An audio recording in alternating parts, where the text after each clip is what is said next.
You have big dreams. You can almost see the life you want, but when it is time to actually do the work, you freeze. And what if the real problem is not that you are lazy, but that your brain has quietly trained you to avoid the life you say you want? Psychology explains this as an internal conflict between ambition and comfort.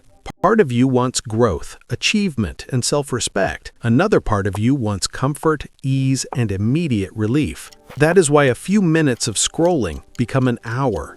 That is why half the day disappears before you even start. And that is why tomorrow keeps becoming your favorite lie.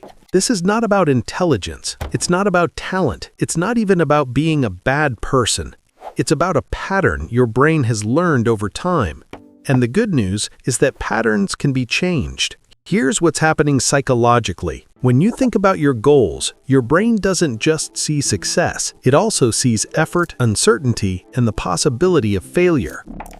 To your brain, that feels like a threat. So it offers you a faster option. Do something easy. Do something comforting. Do something that gives instant relief.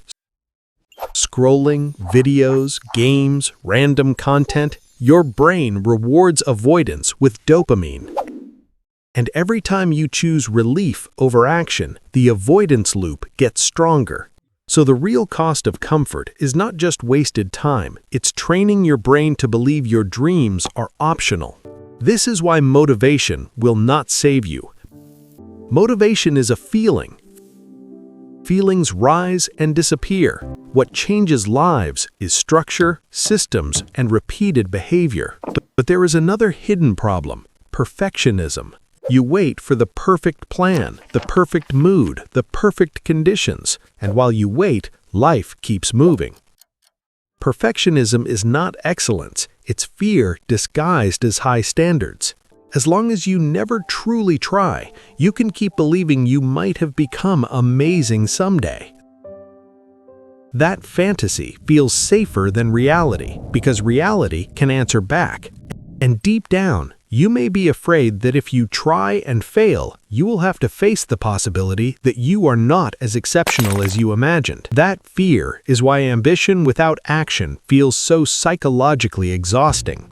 But failure is not the opposite of success. Inaction is. When you fail, you learn. When you do nothing, you teach your brain to stay helpless. That is why the escape starts small. Work for 15 minutes. Write one paragraph. Make one call. The size doesn't matter at first. What matters is breaking the identity of avoidance. Every small action tells your brain that discomfort is survivable. And that's how discipline is built, one repeated decision at a time. At first, discipline feels terrible. Your brain will fight you. It will tell you to stop, delay, excuse, and escape. But every time you act anyway, the resistance loses a little power. You also need to stop blaming this entirely on willpower. Environment matters more than people admit. If your phone is near you, your brain will reach for it. If your workspace is chaotic, your attention will become chaotic. Better systems create better behavior, make it harder to be distracted than to focus. And here's another trap. Consuming productivity content can become another form of procrastination. Learning feels productive. But learning is not the same as executing.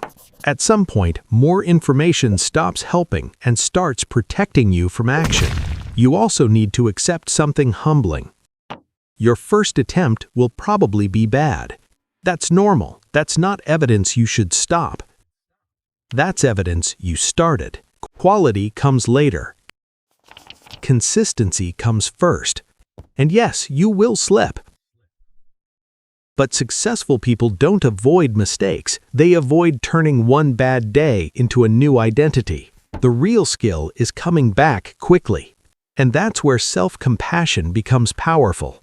Guilt doesn't build discipline. Shame doesn't create momentum. It usually creates more avoidance. You are not lazy as a person. Lazy is a pattern of behavior, not your permanent identity. That difference matters because identity can trap you or free you. Once you stop saying, "I'm lazy," and start saying, "I have trained myself into avoidance," change becomes possible. Real change looks boring. Small steps, repeated effort, quiet consistency. That's how discipline is built. That's how dreams become real. But now comes the uncomfortable twist. Sometimes calling yourself lazy is not self-awareness, it's self-protection. Because if you call it laziness, you don't have to admit the harder truth. That truth is that part of you may be protecting the fantasy of your potential more than you are protecting your future. Because once you truly try, the dream stops being safe. It becomes measurable. And that's why so many ambitious people stay trapped, not because they lack desire, but because they protect desire from reality. So if you want a different life, stop worshiping your potential and start proving it. Not someday, not when you feel ready, not when motivation returns, one decision at a time.